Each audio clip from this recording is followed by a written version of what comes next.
ಎಂದು ಆನಂದ ನನ್ನೇಸು ನೀಡುವ ಲೋಕದ ಜ್ಯೋತಿಯು ಈ ನಾಮರ ನಿನ್ನೆದೆಗೆ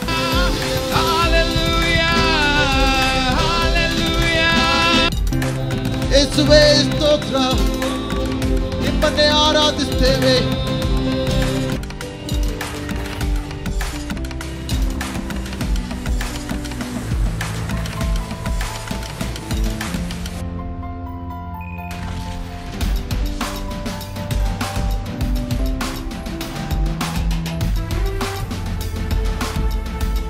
ಕೆಲವು ವಾರಗಳ ಹಿಂದೆ ಈ ಒಂದು ಸಂದೇಶಗಳ ಸರಣಿಯನ್ನು ಪ್ರಾರಂಭಿಸಿದ್ದೆ. ಅದೇನೆಂದರೆ, ನಾವು ನಿಜವಾಗಿಯೂ ಕ್ರಿಸ್ತನಲ್ಲಿ ಯಾರಾಗಿದ್ದೇವೆ, ನಮ್ಮ ಗುರುತಿಸುವಿಕೆ ಏನು ಎಂಬುದಾಗಿ ಅರ್ಥ ಮಾಡಿಕೊಳ್ಳುವ ಒಂದು ಸರಣಿಯನ್ನು ನಾನು ಪ್ರಾರಂಭಿಸಿದ್ದೆ.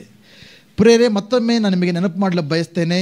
ನಾವು ಕ್ರೈಸ್ತವ ಜೀವಿತದಲ್ಲಿ ನಾವು ಜಯವನ್ನು ಅನುಭವಿಸ್ಬೇಕಂದ್ರೆ, ನಿಜವಾಗಿಯೂ ದೇವರು ನಮಗೆ ರಕ್ಷಣೆಯಲ್ಲಿ ಇಟ್ಟಿರತಕ್ಕಂಥ ಎಲ್ಲ ಆಶೀರ್ವಾದಗಳನ್ನು ನಾವು ಅನುಭವಿಸ್ಬೇಕಂದ್ರೆ ಈ ಒಂದು ಸಂದೇಶಗಳು ಭಾಳ ಭಾಳ ಪ್ರಾಮುಖ್ಯವಾದದ್ದು. ಒಂದು, ಭಾಳ ಲಕ್ಷ್ಯವಿಟ್ಟು ಕೇಳಿಸ್ಕೊಳ್ಳಿ. ಈ ಎರಡನೇದು, ಕೇಳುವಂಥ ಮಾತುಗಳನ್ನು ನಂಬಿರಿ. ತರುವಾಯ ಇಲ್ಲೇ ಅದನ್ನು ಬಿಟ್ಟು ಬಿಡದೆ ಮನೆಗಳಿಗೆ ಹೋಗಿ ಆ ವಾಕ್ಯಗಳನ್ನು ಮತ್ತೆ ಓದಿ ಅದನ್ನು ಅರಿಕೆ ಮಾಡಿರಿ. ಕಳೆದ ಬಾರಿ ನನಗೆ ಕೊಟ್ಟಂಥ ಸಂದೇಶ ಏನಾಗಿತ್ತಂದರೆ, ನೆನಪಿದೆಯಾ? ನಾವು ಕ್ರಿಸ್ತನಲ್ಲಿ ಯಾರಾಗಿದ್ದೇವೆ? ನೂತನ ಸೃಷ್ಟಿಯಾಗಿದ್ದೇವೆ. ಹಲ್ಲೆಲೂಯಾ! ಎಲ್ಲರ ಜೋರಾಗಿ ಹೇಳಿ, ನಾನು ಕ್ರಿಸ್ತನಲ್ಲಿ ನೂತನ ಸೃಷ್ಟಿಯಾಗಿದ್ದೇನೆ.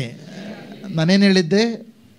ಮನೆಗೆ ಹೋದ್ಮೇಲೆ ಪ್ರತಿದಿನ ಬೆಳಗ್ಗೆ 10 ಸಾರಿ, ಮಧ್ಯಾಹ್ನ 10 ಸಾರಿ, ರಾತ್ರಿ 10 ಸಾರಿ ಅರಿಕೆ ಮಾಡಿ ಅಂತ ಹೇಳಿದೆ. ಜನ ಮಾಡಿದ್ರಿ.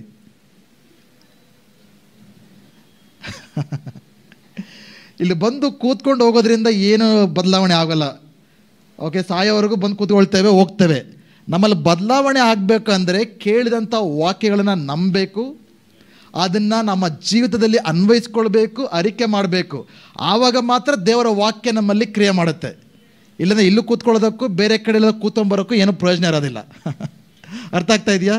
ಸೊ ದಯವಿಟ್ಟು ಕೇಳುವಂಥ ವಾಕ್ಯಗಳನ್ನು ಅದರಲ್ಲಿ ನಾವು ಧ್ಯಾನ ಮಾಡಿ, ಆವಾಗ ಮಾತ್ರ ದೇವರ ವಾಕ್ಯದ ಶಕ್ತಿ ಇದೆ ನಿಜ ನಂಬ್ತೀರಾ. ಬಟ್ ಆ ವಾಕ್ಯ ನಮ್ಮಲ್ಲಿ ಕಾರ್ಯ ಮಾಡ್ತಾ ಇದೆಯಾ? ಕಾರ್ಯ ಯಾವಾಗ ಮಾಡ್ತೇವೆ? ಸುಮ್ಮನೆ ಇದ್ರೆ ಆಗಲ್ಲ. ಆ ವಾಕ್ಯವು ನಮ್ಮಲ್ಲಿ ಕಾರ್ಯ ಮಾಡೋಕ್ಕೆ ನಾವು ಅನುಮತಿಸಬೇಕು, ಅವಕಾಶ ಕೊಡಬೇಕು.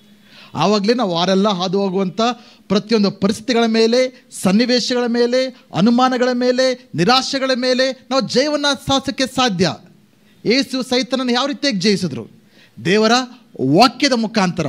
ನಮ್ಮ ಜೀವಿತದಲ್ಲಿ ನಮಗುಂಟಾಗುವ ಸನ್ನಿವೇಶಗಳ ಮೇಲೆ ನಾವು ಜಯವನ್ನು ಸಾಧಿಸಬೇಕಂದ್ರೆ ದೇವರ ವಾಕ್ಯವು ನಮ್ಮ ಹೃದಯದಲ್ಲಿ, ನಮ್ಮ ಬಾಯಲ್ಲಿ ಯಾವಾಗಲೂ ಕೂಡ ಇರಬೇಕಾಗಿದೆ. Hallelujah, hallelujah.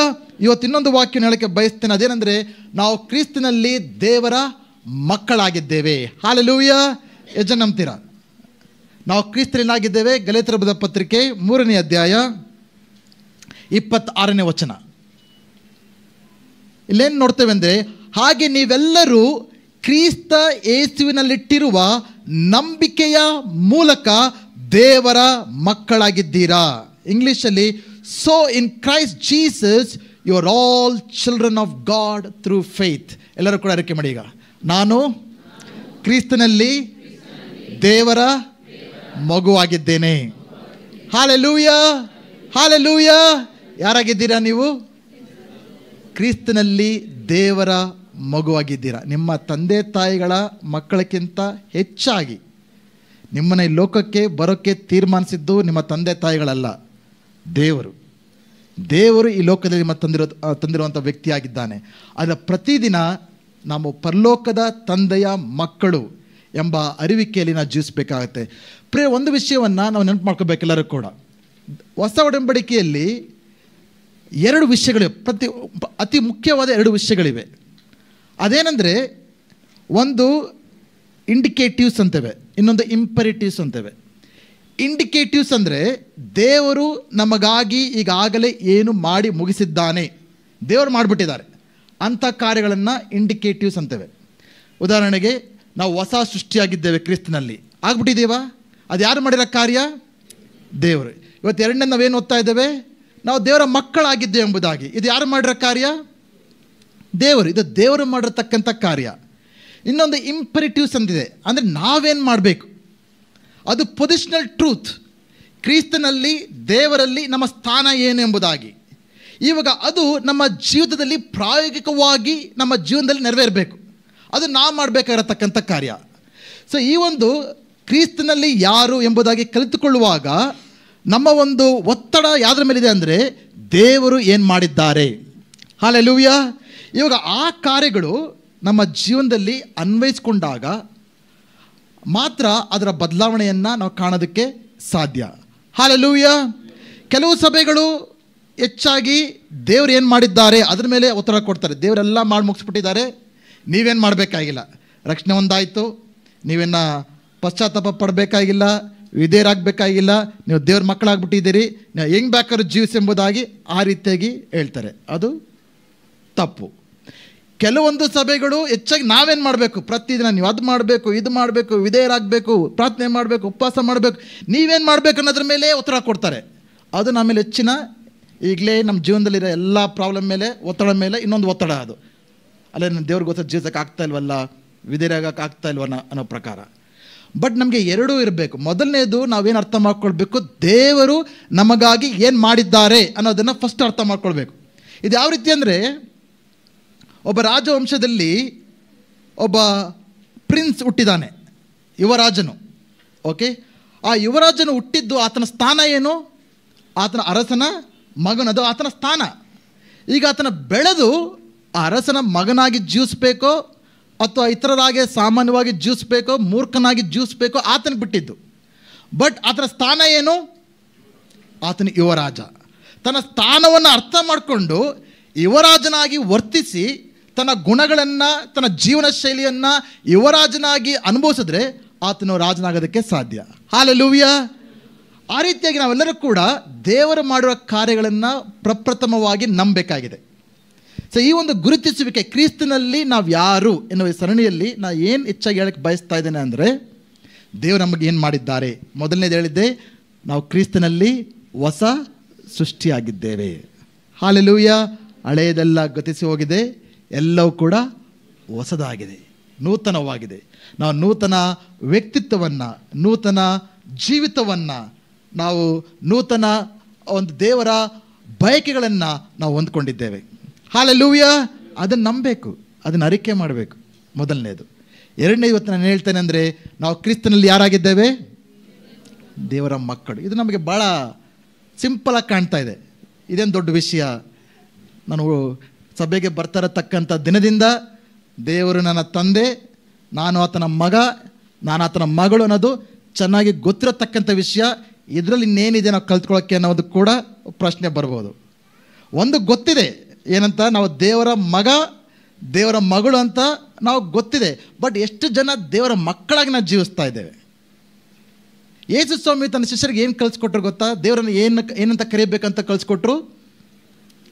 ಅಪ್ಪ, ತಂದೆಯೇ ಎಂಬುದಾಗಿ ಕರೆಯೋದಕ್ಕೆ ಕಲಿಸ್ಕೊಟ್ರು. ಆ ದಿನಗಳಲ್ಲಿ ಯಾರು ಕೂಡ ದೇವರನ್ನು ಅಪ್ಪ, ತಂದೆ ಅಂತ ಕರೀತಾ ಇರಲಿಲ್ಲ. ಅವರೆಲ್ಲೋ ಆಕಾಶದಲ್ಲಿ ತುಂಬ ದೂರ ಇರತಕ್ಕಂಥ ಸರ್ವೋನ್ನತನಾದ ದೇವರು, ಆತನ ಬಳಿಗೆ ಯಾರು ಕೂಡ ಹೋಗಲಾರರು. ಆತನ ಮಹಾಪರಿಶುದ್ಧವಾದ ದೇವರು, ನಾವು ಪಾಪಿಗಳು, ಆತನ ಬಳಿಗೆ ಹೋಗೋದಕ್ಕೆ ಸಾಧ್ಯವಿಲ್ಲ.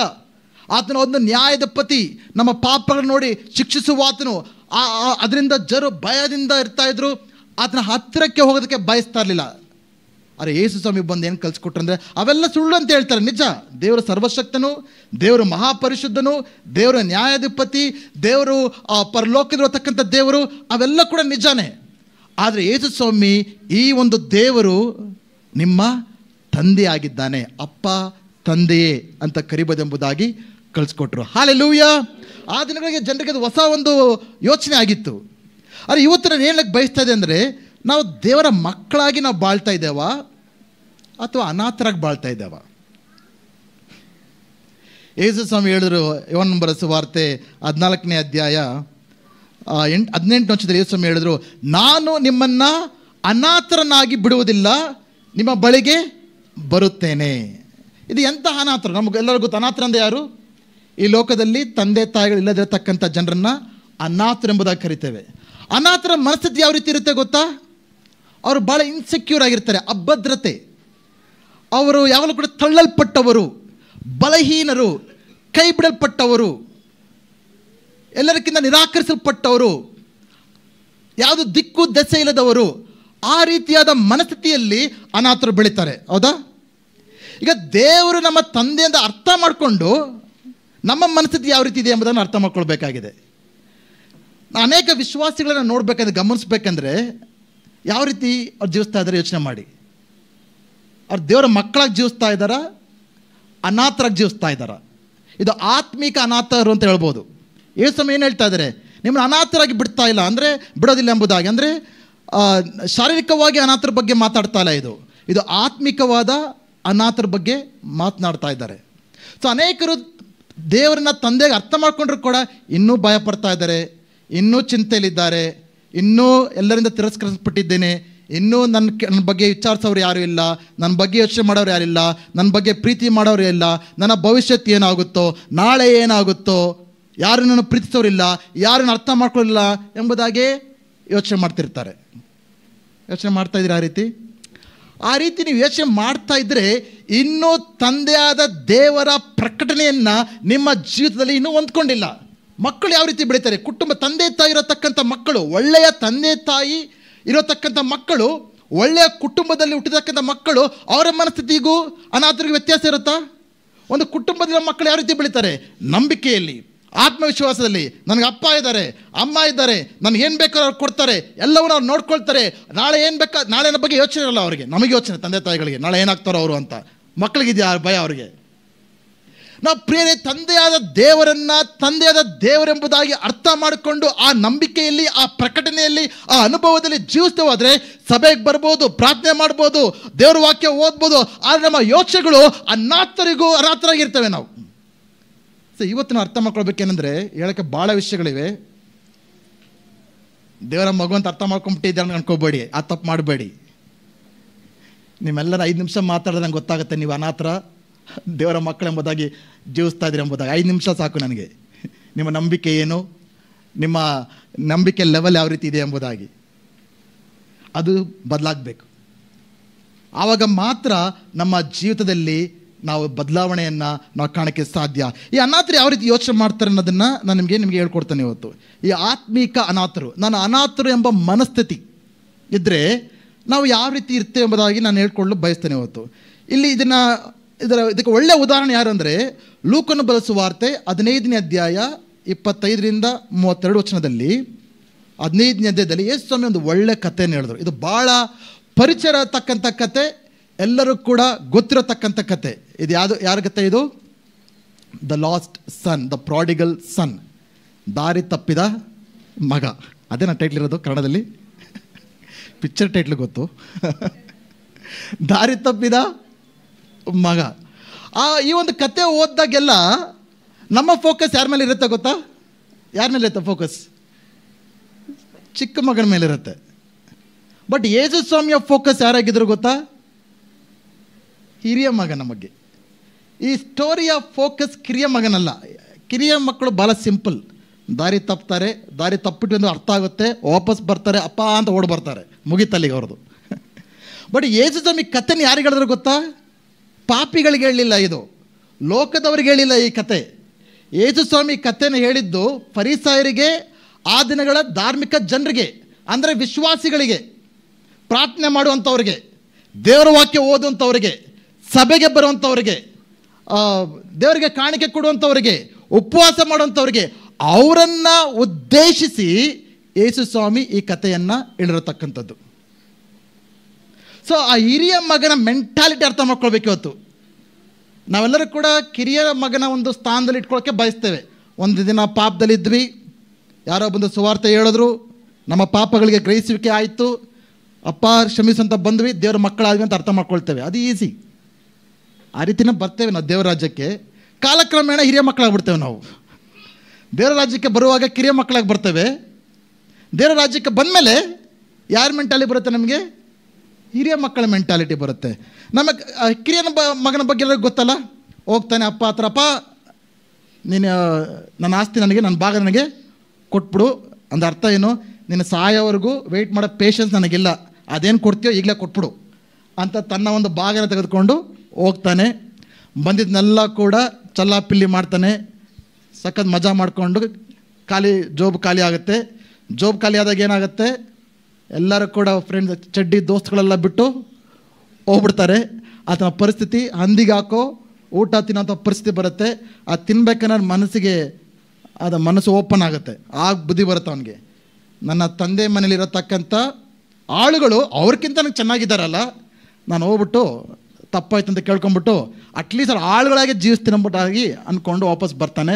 ಆದರೆ ತಂದೆ ಆ ರೀತಿ ಸ್ವೀಕಾರ ಮಾಡಿದ್ರೆ ಬರ್ತಿದ್ದಂಗೆ ಓಡೋಗಿ ತಪ್ಪಿಕೊಂಡೇನು ಮಾಡ್ತಾರೆ, ಮೇಲಂಗೆ ಒದಿಸ್ತಾರೆ, ಉಂಗುರ ಹಾಕ್ತಾರೆ, ಚೊಪ್ಲಿ ಹಾಕ್ತಾರೆ, ಆತನ ಮತ್ತೆ ಮಗನಾಗಿ ಸ್ವೀಕರಿಸ್ಕೊಳ್ತಾರೆ. ದೊಡ್ಡ ಸಮಾರಂಭನ ಅವರು ಮಾಡ್ಕೊಳ್ತಾರೆ, ಆಚರಿಸ್ತಾ ಇದ್ದಾರೆ. ನನ್ನ ತಪ್ಪಿ ಹೋದ ಮಗ ಈಗ ಮತ್ತೆ ಬಂದಿದ್ದಾನೆ. ಅಷ್ಟು ವರ್ಷಗಳು ತಂದೆ ಕಾಯ್ತಾ ಇರ್ತಾರೆ ಮಗ ವಾಪಸ್ ಬರೋದಕ್ಕೋಸ್ಕರ. ಬಂದ ಮೇಲೆ ಇನ್ನೊಬ್ಬ ಇದ್ದಾನೆ ಮನೆಯಲ್ಲಿ, ಇವನೆಲ್ಲೂ ದೂರ ಹೋಗಿಲ್ಲ, ತಪ್ಪಿಸ್ಕೊಂಡು ಹೋಗಿಲ್ಲ, ಆಸ್ತಿ ತೊಗೊಂಡೋಗಿಲ್ಲ, ಮನೆ ಒಳಗೆ ಇದ್ದಾನೆ. ಆದರೆ ಅವನಷ್ಟೇ ಇವನು ಕೂಡ ದಾರಿ ತಪ್ಪೋಗ್ಬಿಟ್ಟಿದ್ದಾನೆ. ಆ ಹಿರಿಯ ಮಗನ ಮನಸ್ಥಿತಿ ಬಗ್ಗೆ ಯೋಚನೆ ಮಾಡಿ, ಆತನ ಯೋಚನೆಗಳು ನಮ್ಮಲ್ಲೂ ಕೂಡ ಇದೆಯಾ, ಆತನ ಮನಸ್ಥಿತಿ ನಮ್ಮಲ್ಲೂ ಕೂಡ ಇದೆಯಾ, ನಿಜವಾಗಿಯೂ ನಮ್ಮ ದೇವರನ್ನು ನಾವು ತಂದೆಯಾಗೆ ಕಾಣ್ತಾ ಇದ್ದೇವೆ ಎಂಬುದನ್ನು ನಾವು ಯೋಚನೆ ಮಾಡೋಕ್ಕೆ ಬಯಸ್ತೇವೆ. ಲೂಕನ ಸುವಾರ್ತೆ 15:25-32 ಓದಿ ಮುಂದಿನ ಅದರಿಂದ ಕೆಲವು ಯೋಚನೆಗಳನ್ನು ಆಲೋಚನೆಗಳನ್ನು ನಾವು ಕಲಿಯೋಣ. ಆದರೆ ಅವನ ಹಿರಿಯ ಮಗನು ಹೊಲದಲ್ಲಿದ್ದನು. ಅವನ ಮನೆಯ ಸಮೀಪಕ್ಕೆ ಬರುತ್ತಿರುವಾಗ ವಾದ್ಯ ಘೋಷಗಳನ್ನು ನರ್ತನಗಳನ್ನು ಕೇಳಿ ಆಳುಗಳಲ್ಲಿ ಒಬ್ಬನನ್ನು ತನ್ನ ಬಳಿಗೆ ಕರೆದು ಇದೇನು ಎಂದು ವಿಚಾರಿಸಿದನು. ಆಳು ಅವನಿಗೆ, ನಿನ್ನ ತಮ್ಮ ಬಂದಿದ್ದಾನೆ, ಇವನು ಸುರಕ್ಷಿತವಾಗಿ ಬಂದದ್ದರಿಂದ ನಿನ್ನ ತಂದೆಯು ಆ ಕೊಬ್ಬಿನ ಕರುವನ್ನು ಕೊಯ್ಸಿದ್ದಾನೆ ಎಂದು ಹೇಳಿದನು. ಇದನ್ನು ಕೇಳಿ ಹಿರಿಯ ಮಗನು ಕೋಪಗೊಂಡು ಮನೆಯೊಳಕ್ಕೆ ಹೋಗಲು ಇಷ್ಟಪಡಲಿಲ್ಲ. ಆಗ ಅವನ ತಂದೆಯು ಹೊರಗೆ ಬಂದು ಅವನನ್ನು ಬೇಡ್ಕೊಂಡನು. ಆದರೆ ಅವನ ತನ್ನ ತಂದೆಗೆ, ನೋಡು, ಇಷ್ಟು ವರ್ಷ ನಿನಗೆ ಸೇವೆ ಮಾಡಿದ್ದೇನೆ ಮತ್ತು ನಾನು ಅಪ್ಪಣೆಗಳಲ್ಲಿ ಒಂದನಾದರೂ ಎಂದೂ ಮೀರಲಿಲ್ಲ. ಆದರೂ ನನ್ನ ಸ್ನೇಹಿತರ ಸಂಗಡ ಉಲ್ಲಾಸ ಪಡೋದಕ್ಕೋಸ್ಕರ ನೀನು ಎಂದೂ ನನಗೆ ಒಂದಾಡನ್ನಾದರೂ ಕೊಡಲಿಲ್ಲ. ಆದರೆ ಸೂಳೆರನ್ನು ಕಟ್ಟಿಕೊಂಡು ನಿನ್ನ ಬದುಕನ್ನು ಹಾಳು ಮಾಡಿದ ಈ ನಿನ್ನ ಮಗನು ಬಂದಾಗ ಕೊಬ್ಬಿದ ಕರುವನ್ನು ಇವನಿಗೆ ಕೊಯ್ಸಿದ್ದೀಯಲ್ಲ ಎಂದು ಉತ್ತರ ಕೊಟ್ಟನು. ಅದಕ್ಕೆ ತಂದೆಯು, ಕಂದ, ನೀನು ಯಾವಾಗಲೂ ನನ್ನ ಸಂಗಡ ಇದ್ದಿ ಮತ್ತು ನನ್ನದೆಲ್ಲ ನಿನ್ನದೇ. ಆದರೆ ಉಲ್ಲಾಸ ಪಡುವುದು, ಸಂತೋಷಗೊಳ್ಳುವುದು ನ್ಯಾಯವಾದದ್ದೇ.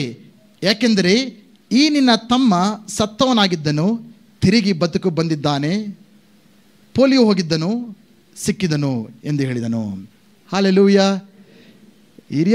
ಕಿರಿಯ ಮಗನು ವಾಪಸ್ ಬಂದಿದ್ದು ಸ್ಟೋರಿ ಅಲ್ಲಿಗೆ ಮುಕ್ತಾಯ ಹೋಗಲಿಲ್ಲ ಅಂದ್ಕೊಳ್ತೇವೆ. ಆ ಒಂದು ಕತೆ ಫುಲ್ಲು ಫೋಕಸ್ ಯಾರಂತ, ಕಿರಿಯ ಮಗನ ಅಂತ. ಇನ್ನೂ ಹೆಚ್ಚಿನ ಫೋಕಸ್ ಯಾರ ಬಗ್ಗೆ ಇದೆ ಆ ಕಥೆಯಲ್ಲಿ? ಹಿರಿಯ ಮಗನ ಬಗ್ಗೆ ಇದೆ. ಸೊ ಮೊದಲನೇದು, ಒಂದು ಅನಾಥರ ಮನಸ್ಥಿತಿ ನಮ್ಮಲ್ಲಿದ್ದರೆ ನಾವು ಯಾವ ರೀತಿ ಯೋಚನೆ ಮಾಡ್ತೇವೆ ಗೊತ್ತಾ? ಹಿರಿಯ ಮಗನ ಹಾಗೇನೆ ಯೋಚನೆ ಮಾಡ್ತೇವೆ. ಮೊದಲನೇದು, ಆ ಸಮಾರಂಭ ನಡಿಬೇಕಂದ್ರೆ ಅದಕ್ಕೆ ಕೇಳ್ತಾನೆ, ಏನು ದೊಡ್ಡ ಸಮಾರಂಭ ನಡೀತಾ ಇದೆ, ಎಲ್ಲ ದೊಡ್ಡ ಸೌಂಡು, ಎಲ್ಲ ಡ್ಯಾನ್ಸ್ ಆಡ್ತಾ ಇದ್ದಾರೆ, ಏನು ಅಂತ ಹಿರಿಯ ಮಗ ಹೊಲದಿಂದ ಬಂದು ಕೇಳ್ತಾ ಒಬ್ಬ ಸೇವಕ ಹೇಳ್ತಾನೆ, ನಿನ್ನ ತಮ್ಮ ಮತ್ತೆ ವಾಪಸ್ ಬಂದಿದ್ದಾನೆ, ಅದಕ್ಕೆ ಈ ಒಂದು ಸಮಾರಂಭ ಎಂಬುದಾಗಿ. ಅದನ್ನು ಕೇಳಿದಾಗ ಹಿರಿಯ ಮಗನ ಮಾತುಗಳೇನಾಗಿತ್ತು? ಅವನು ಕೂಡ ಸಂತೋಷಪಟ್ಟು ಅವನು ಕೂಡ ಡ್ಯಾನ್ಸ್ ಆಡೋಣ, ವಾ ನನ್ನ ತಮ್ಮ ತಪ್ಪೋಗಿದ್ದ, ಎಷ್ಟು ವರ್ಷ ಆಯಿತು ಆತನ ನೋಡಿ ಅಂತ ಅವನು ಕೂಡ ಬಂದ. ಮೊದಲನೇದು ಏನು ನೋಡ್ತೇವೆ, ಅವನಿಗೇನು ಬರ್ತಾ ಇದೆ ಅಲ್ಲಿ? ಇದನ್ನು ಕೇಳಿ ಹಿರಿಯ ಮಗನು ಕೋಪಗೊಂಡು ಮನೆಯೊಳಕ್ಕೆ ಹೋಗಲು ಇಷ್ಟಪಡಲಿಲ್ಲ, ಮನೆಯೊಳಗೆ ಕೂಡ ಬರ್ತಾ ಇಲ್ಲ. ನಮಗೆ ಅನಾಥ ಮನೋಭಾವ, ಅನಾಥ ಮನಸ್ಥಿತಿ ಇದ್ದರೆ, ಇತರರು ಚೆನ್ನಾಗಿರೋದನ್ನು ಕಂಡಾಗ, ಇತರರು ಆಶೀರ್ವಾದ ಹೊಂದ್ಕೊಂಡಾಗ ನಮಗೇನು ಬರುತ್ತೆ? ಕೋಪ ಬರುತ್ತೆ. ದೇವ್ರ ವಾಕ್ಯ ಕೋಪ ಪಡಬೇಡಿ ಅಂತ ಹೇಳ್ತಾ ಇಲ್ಲ. ಎಫೆಸರ ಬರೆದ ಪತ್ರಿಕೆ 4ನೇ ಅಧ್ಯಾಯ 24 ನೋಡ್ತೇವೆ, ಕೋಪ ಪಡ್ರಿ, ಆದರೆ ಪಾಪ ಮಾಡಬೇಡಿ. ಕೋಪ ನ್ಯಾಯವಾದದ್ದೇ, ಕೆಲವೊಮ್ಮೆ ಕೋಪ ಬರಬೇಕು. ನಮ್ಮ ಪ್ರಾಬ್ಲಮ್ ಅಂದರೆ ಏನಂದರೆ, ಎಲ್ಲಿ ಕೋಪ ಪಡಬಾರ್ದೋ ಅಲ್ಲಿ ಕೋಪ ಪಡ್ತೇವೆ, ಎಲ್ಲಿ ಕೋಪ ಪಡಬೇಕೋ ಅಲ್ಲಿ ಕೋಪ ಪಡೋದಿಲ್ಲ. ಕೋಪ ಒಳ್ಳೆಯದೇ. ಪಾಪ ನೋಡಿದಾಗ, ಅನ್ಯಾಯ ನೋಡಿದಾಗ, ಬಡತನ ನೋಡಿದಾಗ, ಸೈತನನ್ನು ಕಂಡಾಗ, ಇವೆಲ್ಲವನ್ನು ನೋಡಿದಾಗ ನಮ್ಗೇನು ಬರಬೇಕು? ಉರಿಬೇಕು, ಕೋಪ ಬರಬೇಕು, ಪ್ರಾರ್ಥನೆ ಮಾಡಬೇಕು. ಬಟ್ ನಾವು ಯಾರ ಮೇಲೆ ಕೋಪ ಪಡ್ತೇವೆ? ಹೆಂಡತಿ ಮೇಲೆ, ಮಕ್ಕಳ ಮೇಲೆ, ಯಾರ ಮೇಲೋ ಪಾಪ ಅಮಾಯಕರ ಮೇಲೆ ನಾವು ಕೋಪ ಪಡ್ತೇವೆ. ಸೊ ಇವನೇನು ಮಾಡಿದ್ರೆ ಕೋಪ ಪಡ್ತಾ ಇದ್ದಾನೆ. ಅಂದರೆ ಅವ ಅಯೋಗ್ಯ ಆಸ್ತಿ ಎಲ್ಲ ಹಾಳು ಮಾಡೋ ಅಯೋಗ್ಯ ಮನೆಗೆ ಬಂದವನೇ.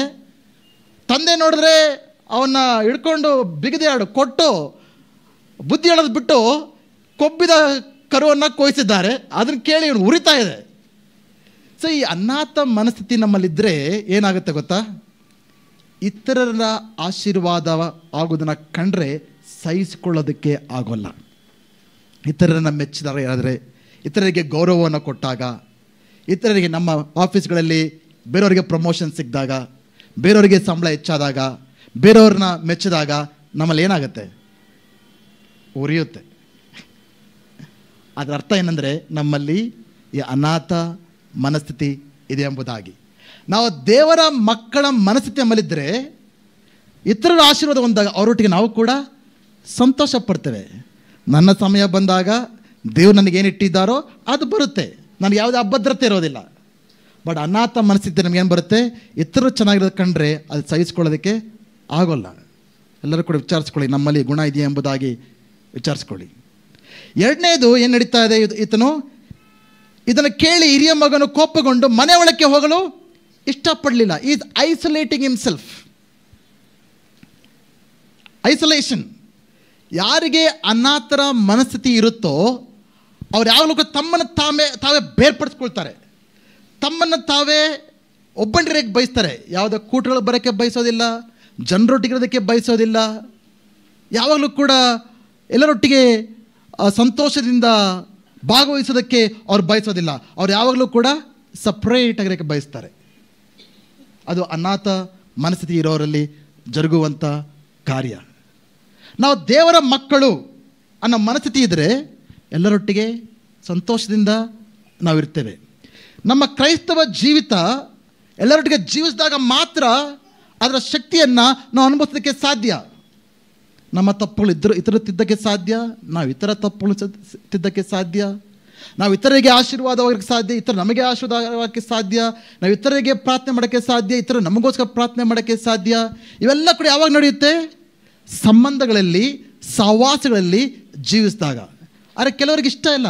ಯಾವಾಗಲೂ ಕೂಡ ಈ ರೀತಿ ಗುಂಪಾಗಿ ಬಂದರೂ ಕೂಡ ಅವ್ರ ಮೈಂಡಲ್ಲಿ ನನಗೆ ಯಾರು ಬೇಡ, ಯಾರೋ ಒಂದು ಚಿಂತೆ ನನಗೆ ಬೇಡ, ನಾನು ಬರ್ತೀನಿ, ನಾನು ಹೋಗ್ತೀನಿ.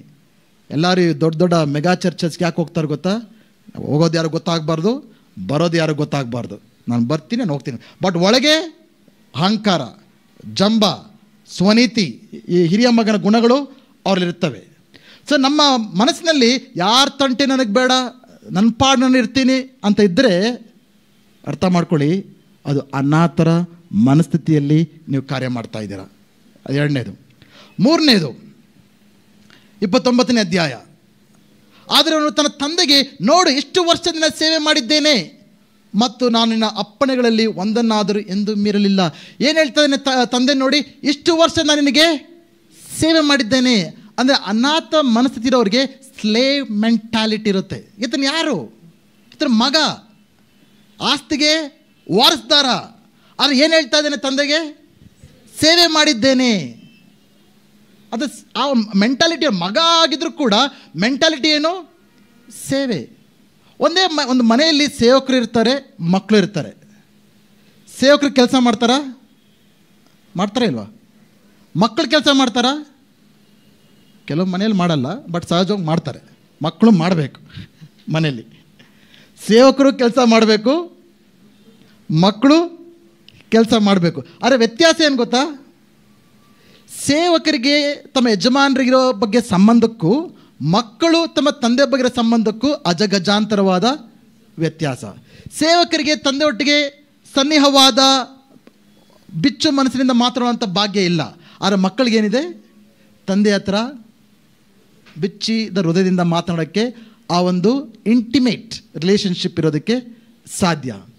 ಎರಡನೇದು, ಸೇವಕರು ಮನೆಯಲ್ಲಿ ಆಳುಗಳು ಯಾವ ಉದ್ದೇಶದಿಂದ ಕೆಲಸ ಮಾಡ್ತಾರೆ? ಅವರು ಸಂಬಳ. ಮಕ್ಕಳು ಯಾವ ರೀತಿ ಯಾವುದಕ್ಕೋಸ್ಕರ ಕೆಲಸ ಮಾಡ್ತಾರೆ? ಸಂಬಳಕ್ಕೋಸ್ಕರ ಕೆಲಸ ಮಾಡ್ತಾರೆ ಮನೆಯಲ್ಲಿ. ಇವತ್ತಿನ ಕೆಲವು ಮನೆಗಳಲ್ಲಿ ಅದೊಂದು ರೂಢಿ ಆಗ್ಬಿಟ್ಟಿದೆ, ಸ್ಪೆಷಲಿ ವೆಸ್ಟರ್ನ್ ಫ್ಯಾಮಿಲೀಸಲ್ಲಿ. ನೀನು ಆ ಕೆಲಸ ಮಾಡಿದ್ರೆ ನಿನಗೆ $5 ಕೊಡ್ತೀನಿ, $10 ಕೊಡ್ತೀನಿ ಎಂಬುದಾಗಿ. ಮಕ್ಕಳು ಕೆಲಸ ಮಾಡೋದೇನಕ್ಕೆ? ಇದು ಸೆನ್ಸ್ ಆಫ್ ಬಿಲಾಂಗಿಂಗ್. ಇದು ನನ್ನ ಮನೆ, ಇದು ನನ್ನದು ಆ ಒಂದು ಮನೋಭಾವದಿಂದ ಅಪ್ಪ ಅಮ್ಮ ಹೇಳಿದ ಕೆಲಸ ಮಾಡ್ತಾರೆ ಮನೇಲಿ. ಅಪ್ಪ ಮಾತ್ರ ದುಡ್ಡು ತೊಗೊಳಕ್ಕೋಸ್ಕರ ಮಕ್ಕಳು ಯಾರು ಕೆಲಸ ಮಾಡಲ್ಲ, ಮಾಡ್ತಾರ?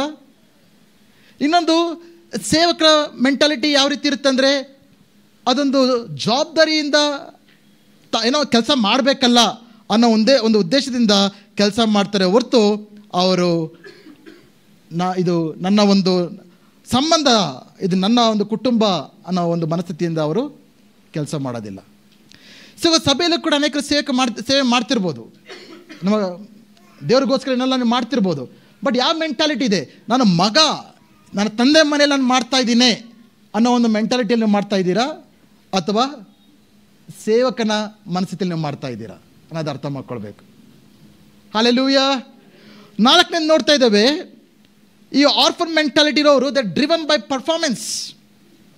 15ನೇ ಅಧ್ಯಾಯ 29 ಭಾಗ ನೋಡ್ತೇವೆ, ನಾನು ನಿನ್ನ ಅಪ್ಪಣೆಗಳಲ್ಲಿ ಒಂದನ್ನಾದರೂ ಎಂದೂ ಮೀರಲಿಲ್ಲ. ಅಂದರೆ ಈ ತಂದೆಯೊಟ್ಟಿಗೆ ಆತನಿಗೆ ಯಾವುದೇ ಒಂದು ನಿಕಟವಾದ ಸನ್ನಿಹವಾದ ಸಂಬಂಧ ಇಲ್ಲ. ತಂದೆ ಆಜ್ಞೆಗಳನ್ನೆಲ್ಲ ಪಾಲಿಸ್ತಾ ಇದ್ದಾನೆ, ಬಟ್ ತಂದೆ ಮೇಲೆ ಪ್ರೀತಿ ಇಲ್ಲ. ತಂದೆ ಯಾರೆಂಬುದಾಗಿ ಅರ್ಥ ಮಾಡ್ಕೊಂಡಿಲ್ಲ ಅವನು. ಸೊ ಅನೇಕ ಸಾರಿ ನಾವು ತಂದೆಯ ಪ್ರೀತಿಯನ್ನು ಗಳಿಸೋದಕ್ಕೋಸ್ಕರ, ತಂದೆಯಿಂದ ಮೆಚ್ಚುಗೆಯನ್ನು ಗಳಿಸೋದಕ್ಕೋಸ್ಕರ ನಾವು ಅನೇಕ ಕಾರ್ಯಗಳನ್ನು ಮಾಡ್ತೇವೆ. ಯೋಚನೆ ಮಾಡಿ ಎಲ್ಲರೂ ಕೂಡ ಈ ಸಮಯದಲ್ಲಿ ನಾವು ಪ್ರಾರ್ಥನೆ ಮಾಡೋದು ಯಾಕೆ? ದೇವರ ವಾಕ್ಯ ಓದೋದು ಯಾಕೆ? ಸಭೆಗೆ ಬರೋದು ಯಾಕೆ? ಕಾಣಿಕೆ ಕೊಡೋದು ಯಾಕೆ? ಉಪವಾಸ ಇರೋದು ಯಾಕೆ? ದೇವರ ಸೇವೆ ಮಾಡೋದು ಯಾಕೆ? ಯಾಕೆ ನಾವು ಮಾಡ್ತೇವೆ? ದೇವರ ಪ್ರೀತಿಯನ್ನು ಪಡೆದುಕೊಳ್ಳೋದಕ್ಕೋಸ್ಕರನ, ದೇವರ ಮೆಚ್ಚುಗೆಯನ್ನು ಪಡೆದುಕೊಳ್ಳೋದಕ್ಕೋಸ್ಕರನ, ದೇವರ ಆಶೀರ್ವಾದನ ಪಡೆದುಕೊಳ್ಳೋದಕ್ಕೋಸ್ಕರನ? ಆ ಒಂದು ಬಯಕೆಯಿಂದ ನಾವು ಮಾಡ್ತಿರೋದಾದರೆ ಇವತ್ತು ಅರ್ಥ ಮಾಡ್ಕೊಳ್ಳಿ, ದಟ್ ಈಸ್ ರಾಂಗ್. ನೀವು ಸ್ಲೇವ್ ಮೆಂಟಾಲಿಟಿಲಿದ್ದೀರಿ ಎಂಬುದಾಗಿ. ಯಾವಾಗ ನಾನು ದೇವರಿಂದ ಪ್ರೀತಿಸಲ್ಪಟ್ಟಿದ್ದೇನೆ, ದೇವರನ್ನು ಮಗನಾಗಿ ಅಂಗೀಕರಿಸಿದ್ದಾನೆ, ನಾನು ದೇವರ ಮಗನು, ಆ ಒಂದು ಈಗಾಗಲೇ ಸ್ವೀಕರಿಸಲ್ಪಟ್ಟಿದ್ದೇನೆ, ದೇವರು ಮೆಚ್ಚಿದ್ದಾನೆ, ದೇವರು ಸ್ವೀಕರಿಸಿದ್ದಾನೆ, ಆ ಒಂದು ಮನೋಭಾವದಿಂದ ನಾವು ಏನು ಮಾಡ್ತೀವಿ ಅದು ಮಾಡಿದ್ರೆ ಆವಾಗ ನಾವು ದೇವರ ಮಕ್ಕಳ ಮನಸ್ಸಿನಿಂದ ಮಾಡ್ತಿದ್ದೆ ಎಂಬುದಾಗಿ. ದೇವರ ವಾಕ್ಯ ಓದಬೇಕು, ಪ್ರಾರ್ಥನೆ ಮಾಡಬೇಕು, ಉಪವಾಸ ಮಾಡಬೇಕು, ಕಾಣಿಕೆ ಕೊಡಬೇಕು, ದೇವರ ಸೇವೆ ಮಾಡಬೇಕು. ಇದೆಲ್ಲ ಯಾಕೆ ಮಾಡ್ತೀವಿ ಅಂದರೆ ದೇವರಿಂದ ಸಂಪಾದಿಸ್ಕೊಳ್ಳೋದಕ್ಕೋಸ್ಕರ ಅಲ್ಲ, ಬಟ್ ದೇವರಿಗಾಗಲೇ ಎಲ್ಲವನ್ನೂ ಕೊಟ್ಬಿಟ್ಟಿದ್ದಾರೆ. ತಮ್ಮ ಮಕ್ಕಳಾಗಿ ಸ್ವೀಕರಿಸಿದ್ದಾನೆ, ಪ್ರೀತಿಸಿದ್ದಾನೆ. ಈಗ ಪ್ರೀತಿಸಿರೋ ಕಾರಣದಿಂದ, ಪ್ರೀತಿಸಲ್ಪಡೋದಕ್ಕೋಸ್ಕರ ಅಲ್ಲ, ಸ್ವೀಕರಿಸಲ್ಪಡೋದಕ್ಕೋಸ್ಕರ ಅಲ್ಲ, ಅಂಗೀಕಾರ ಪಡಿಸ್ಕೊಳ್ಳೋದಕ್ಕೋಸ್ಕರ ಅಲ್ಲ. ನಾನು ಅಂಗೀಕರಿಸಲ್ಪಟ್ಟಿದ್ದೇನೆ, ಪ್ರೀತಿಸಲ್ಪಟ್ಟಿದ್ದೇನೆ, ಮಗನಾಗಿದ್ದೇನೆ, ಆದ್ದರಿಂದ ನಾನೇನು ಮಾಡ್ತೇನೆ? ದೇವರ ವಾಕ್ಯ ಓದ್ತೇನೆ. It's a complete shift of mentality. ಯಾವಾಗ ಈ ಒಂದು ಮೆಂಟಾಲಿಟಿಯಲ್ಲಿ ನೀವು ದೇವರ ವಾಕ್ಯ ಓದ್ತಿರೋ ಅದರ ಪ್ರೀತಿ ಇರುತ್ತೆ. ನೀವು ದೇವರ ಮುಂದೆ ಸೇವಕರಾಗಿ, ಆಳುಗಳಾಗಿ ವರ್ತಿಸೋದಿಲ್ಲ, ದೇವರ ಮುಂದೆ ಮಕ್ಕಳಾಗಿ ವರ್ತಿಸ್ತೀರಾ. ಎಷ್ಟು ಜನ ನಂಬ್ತೀರಾ ದೇವ್ರ ಮುಂದೆ ಪ್ರೀತಿಸಿದ್ದಾನೆ ಎಂಬುದಾಗಿ? ಯಾಕೆ ನಿಮ್ಮ ದೇವ್ರು ಪ್ರೀತಿಸಿದರು? ನೀವು ತುಂಬ ಒಳ್ಳೆ ಜನರಂತಾನ? ಈ ಲೋಕದಲ್ಲಿ ಎಲ್ಲದಕ್ಕಿಂತ ನೀವು ಸೂಪರ್ ಅಂತಾನ? ದೇವ್ರು ಯಾಕೆ ನಿಮ್ಮನ್ನು ಪ್ರೀತಿ ಮಾಡಿರೋದು? ಪರ್ಫೆಕ್ಟ್ ಆಗಿದ್ದೀರಿ ಅಂತಾನ? ನೋ. ದೇವರನ್ನು ಅಂಗೀಕರಿಸಿದ ರಕ್ಷಣೆ ಹೊಂದಿರೋದ್ರಿಂದ ದೇವರು ನಿಮ್ಗೆ ಆಗಲೇ ಪ್ರೀತಿಸಿದ್ದಾನೆ. ಆ ಒಂದು ನಂಬಿಕೆಯಿಂದ ನಾವು ಆತ್ಮೀಯ ಜೀವಿತವನ್ನು ಜೀವಿಸಿದಾದರೆ ಅದರೊಂದು ನಾವು ಪ್ರಾರ್ಥನೆ ಮಾಡೋ ವಿಧಾನನೇ ಬದಲಾವಣೆ ಆಗುತ್ತೆ. ನಾವು ನಮ್ಮ ಆತ್ಮೀಯ ಜೀವಿತನ ಜೀವಿಸುವ ವಿಧಾನನೇ ಬದಲಾವಣೆ ಆಗುತ್ತೆ. ಇದು ಕೇಳ್ತಾರೆ ಎಷ್ಟು ಜನ ಅರ್ಥ ಆಗ್ತದೆ ಅಂತ ಕೂಡ ನನಗೆ ಗೊತ್ತಾಗ್ತಾ ಇಲ್ಲ. ಎಷ್ಟೋ ವರ್ಷ ನೀವು ಬೇರೆ ಥರ ಕೇಳಿರ್ತೀರ ದೇವ್ರ ವಾಕ್ಯನ. ನೀವು ಪ್ರಾರ್ಥನೆ ಮಾಡಬೇಕು, ನೀವು ದೇವ್ರ ವಾಕ್ಯ ಓದಬೇಕು, ಆಗಲೇ ದೇವ್ರು ನಿನ್ನ ಮೆಚ್ಚಿಸೋದು, ಆಗಲೇ ದೇವ್ರ ನಿಮ್ಮ ಪ್ರಾರ್ಥನೆ ಕೇಳೋದು, ಆಗಲೇ ಏನೋ ದೇವ್ರು ನಿಮ್ಗೆ ಒಳ್ಳೇದು ಮಾಡೋದು, ಆ ರೀತಿ ಕೇಳ್ಕೊಂಬಂದ್ಬಿಟ್ಟಿದ್ದೇವೆ ನಾವು. ಎಷ್ಟು ಜನ ಆಲ್ರೆಡಿ ಈಗಾಗಲೇ ದೇವ್ರನ್ನ ಪ್ರೀತಿಸಿದ್ದಾನೆ, ನಾನು ದೇವರ ಮಗು ಎಂಬುದಾಗಿ ಎಷ್ಟು ಜನ ನಂಬಿದ್ದೀರಾ? ಆವಾಗ ನಿಮಗೆ ಪ್ರಾರ್ಥನೆ ಮಾಡೋಕ್ಕೆ ಸುಲಭ ಆಗುತ್ತೆ, ದೇವರ ವಾಕ್ಯ ಓದೋಕ್ಕೆ ಸುಲಭ ಆಗುತ್ತೆ, ಆರಾಧನೆ ಮಾಡೋಕ್ಕೆ ಸುಲಭ ಆಗುತ್ತೆ. ಯಾರು ಬಂದು ನಿಮ್ಮನ್ನು ಒತ್ತಾಯ ಮಾಡಬೇಕಾಗಿಲ್ಲ. ಆರಾಧನೆಗೆ ಬಂದಾಗ ಆಟೋಮೆಟಿಕ್ಕಾಗಿ ಅಪ್ಪ ತಂದೆ ನಾನು ನಿನ್ನ ಆರಾಧಿಸ್ತೇನೆ, ಸ್ತುತಿಸ್ತೇನೆ, ನನ್ನನ್ನು ಪ್ರೀತಿಸಿದ್ದೀಯಲ್ಲ, ನನ್ನ ಆಶೀರ್ವದಿಸಿದ್ದೀಯಲ್ಲ, ನನ್ನ ಪಾಪಗಳನ್ನು ಕ್ಷಮಿಸಿದ್ದೀಯಲ್ಲ, ನನ್ನ ಸ್ವೀಕಾರ ಮಾಡಿದ್ದೀಯಲ್ಲ ಎಂಬುದಾಗಿ ನಾವು ಆರಾಧನೆ ಮಾಡ್ತೇವೆ. ಇನ್ನು ನಾವು ನೋಡಿ ಅಪ್ಪ ಅದು ಕೊಡು, ಇದು ಕೊಡು, ಅಪ್ಪ ನನ್ನ ಪ್ರೀತಿ ಮಾಡು, ಆ ರೀತಿಯ ಬರಲ್ಲ ದೇವ್ರ ಮುಂದೆ ನಾವು. ಹಲ್ಲೆಲೂಯಾ. ಅರ್ಥ ಆಗ್ತಾರೆ ಹೇಳ್ತಾರೆ ಅದು. 5ನೇದು, ಈ ಅನಾಥ ಮಕ್ಕಳ ಮನಸ್ಥಿತಿ ಯಾವ ರೀತಿ ಇರುತ್ತೆ ಅಂದರೆ they have a strong sense of entitlement. ಲೂಕನ ಸುವಾರ್ತೆ 15ನೇ ಅಧ್ಯಾಯ 29. ಆದರೂ ನಾನು ನನ್ನ ಸ್ನೇಹಿತರ ಸಂಗಡ ಉಲ್ಲಾಸ ಪಡೋದಕ್ಕಾಗಿ ನೀನು ಎಂದೂ ನನಗೆ ಒಂದು ಆಡನ್ನಾದರೂ ಕೊಡಲಿಲ್ಲ. ಈ ಹಿರಿಯ ಮಗನ ಕಂಪ್ಲೇಂಟ್ ಏನು ಅಪ್ಪ ಹತ್ರ? ಈ ತಪ್ಪಿ ಹೋದ ಮಗ ಬಂದವನೇ, ಆಸ್ತಿ ಎಲ್ಲ ಹಾಳು ಮಾಡ್ಕೊಂಡು ಬಂದವನೇ, ಅವನಿಗೇನೋ ಕೊಬ್ಬಿದ ಕುರಿ. ಇಷ್ಟು ವರ್ಷ ನಾನು ಹಾಳಾಗಿ ದುಡಿತಾ ಇದ್ದಾನೆ, ಇಷ್ಟು ವರ್ಷ ನಿನ್ನ ಆಜ್ಞೆಗಳು ಒಂದನ್ನು ಕೂಡ ನಾನು ಮೀರಿಲ್ಲ, ನನಗೆ ಏನು ಕೊಟ್ಟಿಲ್ಲ, ಒಂದು ಹಾಡನ್ನಾದರೂ. ಇದ್ರ ಅವನ ಮನಸ್ಥಿತಿ ಬಗ್ಗೆ ಯೋಚನೆ ಮಾಡಿ, ಅವನ ಮನಸ್ಸಲ್ಲಿ ಏನು ಯೋಚನೆ ಮಾಡ್ತಾ ಇದ್ದಾನೆ? ಆ್ಯಕ್ಚುಲಿ ಇರೋದೆಲ್ಲ ಯಾರ್ದು?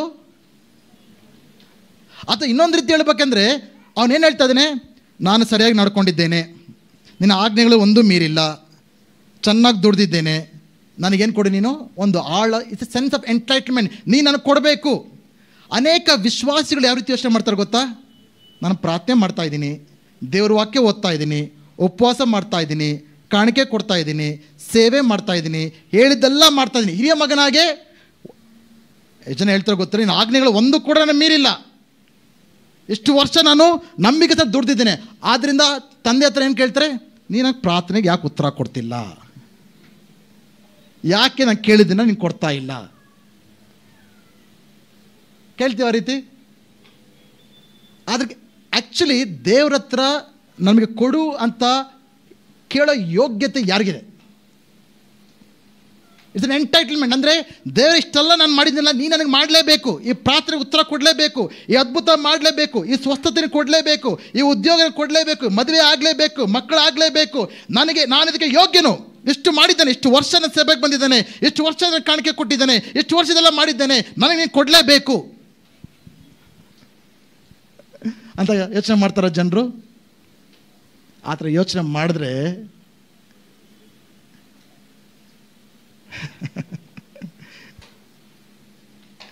ಆ್ಯಕ್ಚುಲಿ ದೇವರು ನಮಗೇನು ಕೂಡ ಕೊಡಬೇಕಾಗಿಲ್ಲ. ಆತನ ಕೊಡಬೇಕಾಗಿರೋದೆಲ್ಲ ಕೂಡ ಮರಣ, ನರಕ. ನಮ್ಮ ಯೋಗ್ಯತೆಗೆ ಸಿಗಬೇಕಾಗಿರೋದು ಏನು ಗೊತ್ತಾ? ಮರಣ, ನರಕ. ದೇವರೇ ಇದು ಕೊಡು, ನೀನು ಮಾಡಬೇಕು ಅಂತ ಕೇಳೋ ಯೋಗ್ಯತೆ ಯಾರಿಗೂ ಕೂಡ. ಅರೆ ಅನಾಥ ಮಕ್ಕಳ ಮೆಂಟಾಲಿಟಿ ಏನು? ನಾನು ಮಾಡಿದ್ದೀನಲ್ಲ, ನಾನು ಕೊಟ್ಟಿದ್ದೀನಲ್ಲ, ಈಗ ನನಗೆ ಕೊಡು, ನೀನು ಯಾಕೆ ಕೊಡ್ತಾ ಇಲ್ಲ? That's a sense of entitlement. ಆ ಒಂದು ದೇವರ ಮುಂದೆ ಒಂದು ಅರ್ಥ ಮಾಡ್ಕೊಳ್ಬೇಕು ಪ್ರೇ ನಾವೆಲ್ಲರೂ ಕೂಡ. ನಾವು ಇವತ್ತು ಏನಾಗಿದ್ದೇವೋ ಅದು ದೇವರ ಕೃಪೆ, ದೇವರ ದಯೆ. ಈ ಅನಾಥ ಮೆಂಟಾಲಿಟಿ ಇದ್ದರೆ ದೇವರು ನಮ್ಗೆ ಏನು ಕೊಟ್ಟಿದ್ದಾನೋ, ನಾವೇನಾಗಿದ್ದೇವೋ ಅದು ಮರ್ತು ಬಿಡ್ತೇವೆ. ಈ ಒಂದು ಸಮಯದಲ್ಲಿ, ಈ ಒಂದು ಸಂದರ್ಭದಲ್ಲಿ, ಈ ಒಂದು ಕಾಲಘಟ್ಟದಲ್ಲಿ ನಮಗೇನು ಆಗ್ತಾ ಇಲ್ಲೇವೋ ಅದನ್ನ ನೋಡಿ ದೇವರ ಮಗುವಾಗಿದ್ದೇನೆ, ಇದನ್ನ ಅನುಭವಿಸ್ಬೇಕಂದ್ರೆ ಇದು ಬೇರೆ ಇಲ್ಲಿ ಗೊತ್ತಿರೋ ಸಾಲದು, ಅದು ಇಲ್ಲಿ ಬಂದು ನಿಮ್ಮ ಜೀವನದಲ್ಲಿ ಅದು ನೆರವೇರ್ಬೇಕಂದ್ರೆ ನಿಮ್ಮ ಯೋಚನೆಗಳು ಚೇಂಜ್ ಆಗ್ಬೇಕು, ನಿಮ್ಮ ಮಾತುಗಳು ಚೇಂಜ್ ಆಗ್ಬೇಕು, ನೀವು ನೋಡುವಂತ ವಿಷಯ ಚೇಂಜ್ ಆಗ್ಬೇಕು. ಇಲ್ಲ ಅಂದ್ರೆ ಕೊನೆಯವರೆಗೂ ದೇವರ ಮಕ್ಕಳಾಗಿದ್ದುಕೊಂಡ ಹಿರಿಯ ಮಗ ಮನೆಯಲ್ಲೇ ಇದ್ದ, ತಪ್ಪು ಮಾಡಿ ದೊಡ್ಡ ಪಾಪ ಏನು ಮಾಡ್ಲಿಲ್ಲ. ಪಾಪ ಮಾಡಿದ್ದಲ್ಲ ಯಾರು? ಕಿರಿ ಮಗ. ದೊಡ್ಡ ಮಗ ನಂಬಿಗಸ್ತನಾಗಿದ್ದ, ಹಾಳಾಗಿದ್ದ, ತಂದೆ ವಿಧೇಯನಾಗಿದ್ದ. ಅರಿಯುತ್ತೇನೆ ಸಭೆಗೆ ಬರ್ತೇವೆ, ದೇವ್ರು ಹೇಳಿದೆಲ್ಲ ಕೇಳ್ಕೊಂಡಿರ್ತೇವೆ, ಎಂದಿಗೂ ಕೂಡ ದೇವರ ಮಕ್ಕಳಾಗಿ ಜೀವಿಸೋ ಅನುಭವ ನಮಗೆ ಬರೋದಿಲ್ಲ.